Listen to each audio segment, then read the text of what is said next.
pirate ships should have rotted within months, yet Blackbeard's crew sailed for years. Saltwater destroys wood faster than anything, but their vessels stayed strong through storms and time. Proof they knew a secret about preservation that modern builders seem to have forgotten. Ever wonder why your deck furniture looks like Swiss cheese after 5 winters while pirates sailed the same ship for decades? The answer starts with what they built those floating fortresses from in the first place. Pirates weren't shopping at Home Depot. They handpicked their lumber like your grandmother choosing melons at the farmer's market, except their lives depended on making the right choice. Oak was their gold standard. Not the fast-growing, wheat-grain stuff we call oak today, but centuries-old giants that grew slower than a government approval process. These ancient trees developed wood so dense you could practically bounce a cannonball off it. But here's where it gets interesting. Pirates also loved teak.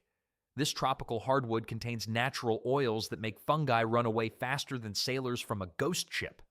Teak literally oozes protective chemicals that say not today to rot and decay. Your modern lumber? Well, let's just say it's the participation trophy of the wood world.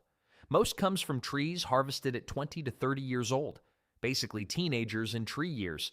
These young trees grow fast in tree farms, producing wood with wide, loose grain that soaks up water like a sponge soaks up spilled wine. The density difference is staggering. Old-growth timber weighs nearly twice as much as modern fast-grown wood. More weight means tighter grain. Tighter grain means water has a harder time sneaking in to start its destructive work. Pirates also understood something we've forgotten. Location matters. They sourced wood from tropical regions where trees battle harsh conditions daily. These environmental warriors develop natural defense mechanisms that make them incredibly resilient. It's like the difference between a pampered house cat and a street-smart alley cat. The average lifespan of properly maintained teak can exceed 100 years. Some pirate ships from the 1600s are still being discovered by archaeologists, with hull planks intact enough to study. Meanwhile, your pressure-treated deck boards start warping after their 3rd birthday party. Then, there's the tannin factor. These natural compounds in hardwoods work like nature's own pest control, keeping wood-boring insects at bay. Pirates didn't need chemical treatments. Their wood came preloaded with bug repellent. But choosing the right wood was just the beginning of their preservation strategy. The real magic happened in what they did to protect it once they had it. Pirates had discovered something that would make modern boat owners weep with envy, a treatment method so effective it kept their ships seaworthy through countless storms and battles. That secret weapon? It came straight from the trees themselves, but not in the way you'd expect. Here's where things get really interesting. Pirates weren't just lucky with their wood choices, they stumbled upon nature's own preservative system that puts our modern treatments to shame. Those crafty sea dogs discovered something remarkable about pine tar and oils. Makes sense, right? When you're stuck on a ship for months with nothing but time and desperation, you start experimenting. Pine trees practically bled these thick, gooey substances that seem perfect for filling every tiny crack and pore in their wooden hulls. But here's the kicker. This wasn't just slapping some paint on a fence. These natural oils created a flexible seal that actually moved with the ship. Your deck furniture splits because modern sealants turn brittle faster than your knees after 50. Pirate treatments bent and flexed like a yoga instructor, expanding and contracting with the wood as temperatures changed. Linseed oil became their secret weapon. This stuff penetrated deep into the wood fibers, not just sitting on top like most products today. Think of it as a wood moisturizer that actually works, unlike those expensive creams your spouse buys that promise miracles but deliver disappointment. Then there's the tar situation. Ever wonder why pirate ships looked so dark and intimidating? That wasn't just for show, though it certainly helped their reputation. The black coating from pine tar reflected heat and created a barrier tougher than your mother-in-law's pot roast. This combination reduced both sun damage and water penetration significantly. The smell alone could identify a pirate vessel from miles away. Imagine walking into a hardware store, but instead of that pleasant lumber scent, you're hit with pungent pine tar mixed with fishy oils. Not exactly aromatherapy, but effective as anything we use today. Well, here's what really separates their methods from ours. These treatments were applied hot, often multiple times per year. The heat opened up the wood grain, allowing deeper penetration than cold applications ever could. Modern boat owners might treat their wood once and call it good. Pirates treated theirs like a religious ritual. The genius lay in layering different substances. First came the oils to penetrate, then the tar to seal. Each layer bonded with the previous one, creating a preservation system that lasted decades instead of seasons. And the weird part is, these methods worked so well that some shipwrecks still have recognizable wood after centuries underwater. Your garden furniture can't survive 5 summers, but pirate ships laughed at time itself. But even this incredible preservation system had an unlikely ally that most people never consider. Well, here's where things get really weird. You'd think saltwater would be wood's worst nightmare, right? Like putting your favorite wooden deck chair next to a sprinkler system and expecting it to last forever. But pirates had the ocean working for them, not against them. The salt in seawater creates what scientists call a hostile environment for microorganisms. Fancy words for germs hate this stuff. Those tiny fungi and bacteria that love munching on your backyard fence, they basically throw up their microscopic hands and give up when they hit saltwater-soaked wood. Makes sense, right? Think about it. We've been using salt to preserve food for thousands of years. Your great-grandmother probably had a salt barrel in her basement. Pirates accidentally stumbled onto the same principle, except instead of preserving ham, they were preserving their entire ship. But here's the kicker. Modern boat owners spend fortunes trying to keep salt water away from their wood. They've got it completely backwards. While you're sealing and painting and coating your wooden dock until it looks like a plastic toy, pirates were letting the ocean do the heavy lifting. The salt doesn't just sit on the surface either. It gets absorbed deep into the wood fibers, filling up those tiny cracks and pores like nature's own wood filler. Except this filler actually makes the wood stronger, not weaker. Marine archaeologists, those folks who dig up old shipwrecks, keep finding the same thing over and over. Wood that's been sitting underwater in salt water for centuries often looks better than lumber that's been sitting in someone's garage for 5 years. One researcher found timber from a 17th century wreck that was still solid enough to build with. Meanwhile, your deck boards from last summer are already showing soft spots. The secret sauce? Balance. Pirates found that sweet spot where there's enough salt to kill off the rot-causing nasties, but not so much that it starts eating the wood itself. Too little salt, and the fungi move in like college students to a free pizza party. Too much, and you get corrosion issues. And the weird part is, this wasn't even intentional at first. Pirates were just trying not to sink. They had no idea they were running a floating chemistry experiment that would make modern wood preservative companies jealous. But salt alone wasn't doing all the work. There's another piece to this puzzle that'll make you question everything you know about taking care of wood. While pirates battled storms that could snap a mast like a toothpick, their wood somehow survived what would demolish your deck furniture in one season. The secret? They turned weather from an enemy into an unlikely ally. Most people today treat their wooden structures like delicate flowers, rushing to cover them at the first sign of rain. Pirates did the opposite. They deliberately exposed their ships to controlled weathering cycles that actually strengthened the wood over time. Makes sense when you think about it. Wood that's never tested breaks when it finally faces real stress. But here's where pirates got clever. They used dry periods strategically, taking advantage of every sunny harbor to thoroughly inspect and repair their vessels. While your weekend warrior approach involves hosing down the deck and calling it maintenance, pirate crews turned ship care into a daily ritual. Every morning brought wood inspection, every evening meant checking for new cracks or soft spots. The weird part is how they made repairs at sea. Imagine trying to fix your fence during a hurricane. That's essentially what pirates mastered. They developed techniques using whatever materials floated their way.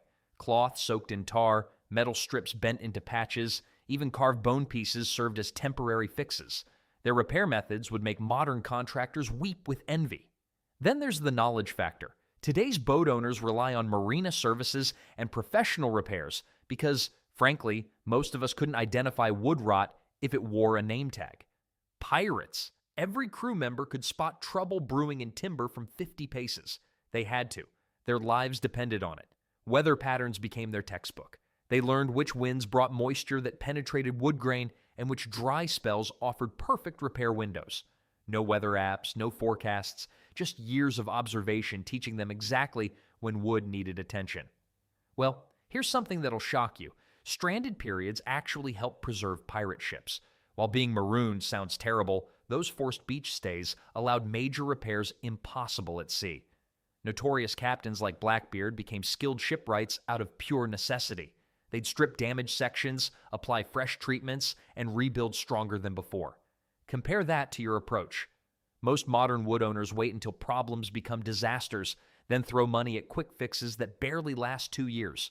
Pirates couldn't afford that luxury. Every repair had to count for the long haul. Their relationship with weather wasn't about avoiding damage. It was about understanding how elements affected wood, then working with those forces instead of against them. Smart pirates even scheduled major voyages around optimal weather conditions for wood preservation. Speaking of preservation, pirates had access to something modern homeowners rarely consider. Pirates weren't just raiding ships for gold and rum. They were unknowingly practicing advanced chemistry on their vessels using natural resins that would make modern marine biologists jealous. These seafaring rogues stumbled upon nature's own antifungal army, and frankly, they deployed it better than most weekend warriors treat their backyard decks today. The secret weapon: tree resins loaded with compounds that fungi absolutely despise. Pirates collected these sticky treasures from pine trees, copal deposits, and even amber-producing species during their island stops. Think of it as nature's pharmacy, except instead of buying overpriced supplements, they were scraping miracle cures right off bark. But here's where it gets interesting.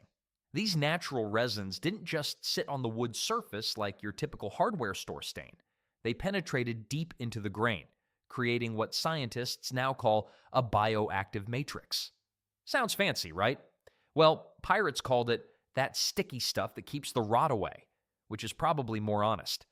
Dragon's blood resin became particularly popular among Caribbean pirates. No, they weren't actually bleeding mythical creatures, though that would have been quite the side hustle. This crimson resin from the Dracaena tree contained powerful antifungal alkaloids that made wood practically immortal against decay. One application could protect timber for decades, which beats reapplying deck stain every spring like some suburban nightmare. Then there's the genius of combining multiple resins. Pirates mixed pine tar with frankincense, creating cocktails that would confuse modern chemists. These combinations worked synergistically. Each resin covered different types of wood-destroying organisms. It's like having a security team where each guard speaks a different language, making sure no fungal troublemaker slips through. The really clever part? These resins remained flexible as the wood expanded and contracted with temperature changes. Modern synthetic preservatives often crack and peel, creating entry points for moisture. But natural resins moved with the wood like a second skin, maintaining their protective barrier through countless storm seasons. Pirates also discovered that certain plant resins actually improved with age and saltwater exposure. The marine environment activated dormant compounds within the resin, making the protection stronger over time. Your deck furniture just gets weaker with each passing winter, but pirate ships got tougher. What's truly remarkable is how these natural treatments interacted with the wood's existing defenses rather than replacing them. Modern chemicals often strip away the wood's natural oils and tannins. Pirates enhanced what was already there. But even the best natural preservatives needed proper application techniques, and pirates developed some surprisingly sophisticated methods for getting these protective resins exactly where they needed to go. Pirates didn't just build tough ships and walk away. They babied those wooden vessels like helicopter parents hover over their kids at soccer practice. Every single day brought inspection, repair, and maintenance that would make modern boat owners throw their hands up in exhaustion. But here's the thing. They had no choice. When you're floating hundreds of miles from land with angry navies chasing you, your ship better not spring a leak. Pirates developed what we call today preventative maintenance on steroids. While you might check your deck once a month, pirates examined every plank, joint, and beam daily. They had to. The crew worked like a well-oiled machine. Each sailor knew exactly which section of the ship was his responsibility. The carpenter, arguably more valuable than the cook, could patch holes, replace rotted sections, and reinforce weak spots using nothing but materials they carried on board. Think of him as the ship's emergency room doctor, ready to perform surgery at a moment's notice. Pirates also mastered the art of field repairs that would impress any modern handyman. Got a crack in the hull during battle? They'd stuff it with oakum, seal it with tar, and slap a patch over it faster than you can change a flat tire. These weren't pretty fixes. They were survival fixes that actually worked better than many modern solutions. Then there's the cleaning routine. Pirates scrubbed their ships constantly, not because they were neat freaks, but because they understood something we've forgotten. Dirt and debris trap moisture, and moisture equals rot. They'd scrape off barnacles, clean out crevices, and remove anything that might hold water against the wood. The real genius was their rotation system. Pirates would beach their ships whenever possible, a process called careening, to work on the hull's bottom. They'd tip the entire ship on its side, exposing areas normally underwater. This let them repair, clean, and reseal the most vulnerable parts of their vessel. Modern boat owners often wait until something breaks before fixing it. Pirates fixed things before they knew they were broken. They replaced planks that looked suspicious, reinforced joints that seemed loose, and constantly reapplied protective coatings. This obsessive maintenance culture meant their ships stayed seaworthy for decades instead of years. Every pirate knew his life depended on the wood beneath his feet, so taking care of it wasn't optional, it was religion. But all this careful maintenance meant nothing if pirates didn't understand one crucial secret about wood preservation that we've completely abandoned in modern times. Here's something that'll blow your mind. Pirates knew tricks that would make today's wood preservation experts weep with envy. These weren't written down in fancy manuals or passed through expensive trade schools. Nope. This knowledge traveled through salty conversations in dimly lit taverns and desperate whispers during storms. The most shocking method? Pirates actually used human urine to toughen their wood? Gross? Absolutely. Effective? You bet your barnacles it worked. The ammonia in urine created a chemical reaction that hardened wood fibers like nothing else. Think of it as nature's own wood hardener, except it came with a smell that could knock a seagull off course. But wait, there's more weirdness. Pirates discovered hot dipping techniques that modern science is just now rediscovering. They'd heat massive vats of pine tar and tree resins to temperatures that would make your backyard barbecue look like a tea party. Then they'd dip entire planks into this molten mixture. The heat forced the preservative deep into every pore, creating a seal so complete that water couldn't penetrate if it begged. These methods weren't just random experiments either. They were survival tactics passed down through generations of seafaring folks who couldn't afford to have their ships fall apart mid-voyage. Your great-great-grandfather's fence post lasted 40 years because he probably knew some of these tricks. Then there's the fascinating practice of seasoning wood with fermented fish oils. Pirates would coat their ship timbers with rotten fish juice mixed with tree sap. Sounds like a recipe for disaster, right? Wrong. The proteins in decomposed fish created a flexible waterproof membrane that moved with the wood as it expanded and contracted. Well, here's the kicker. Most of these techniques died out because they were considered primitive by industrial standards. Factory owners wanted faster, cheaper methods. Who cares if the wood only lasts 5 years instead of 50? Just sell more wood. Modern shipwreck discoveries keep revealing these forgotten secrets.